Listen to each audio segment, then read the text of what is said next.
you still inclined to strengthen in this transfer window?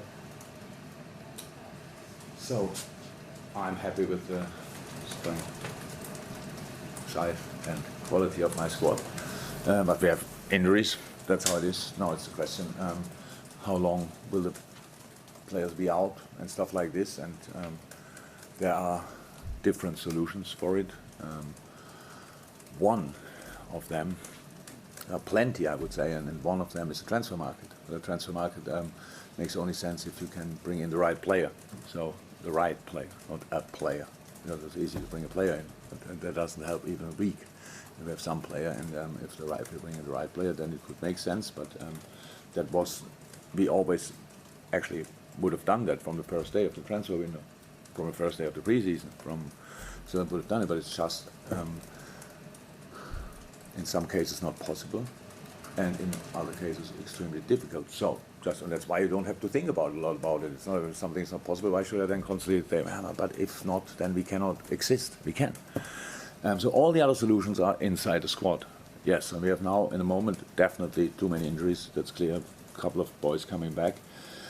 Nabi will be back, and for Monday, and Kostas will train today the first time, so he might be back as well.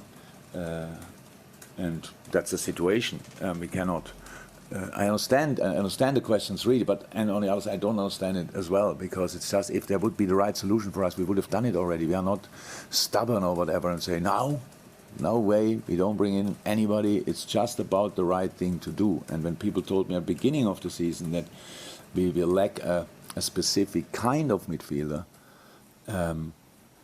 I didn't understand that, because if you search for these specific things, then you always lack something. If you have technical players, then you miss the fighter. If you have the fighters, then you miss just to name two things. So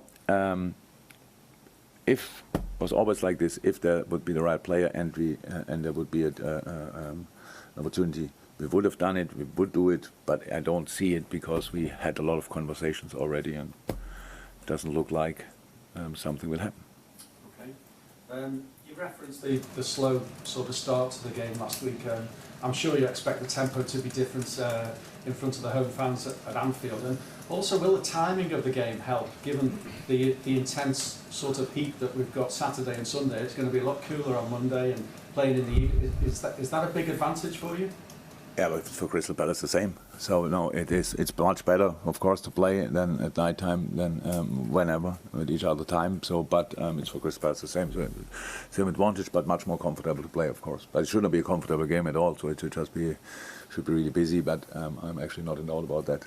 Helped by the fixture list. Wow. Harvey Elliott. This is what you take out of it.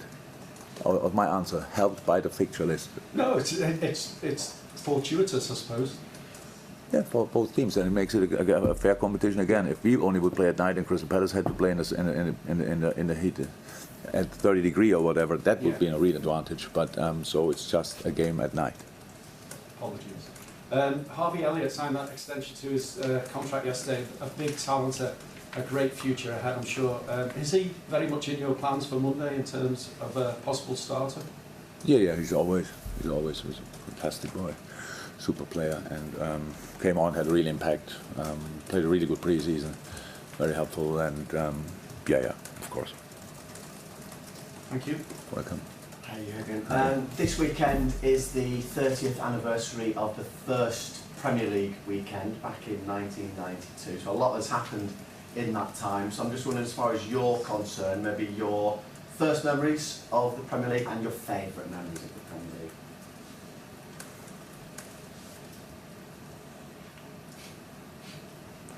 My first memory of the Premier League. Though I have memories of the Premier League, I wouldn't say there were highlights when I watched games before, but then the first was obviously the away game at Tottenham.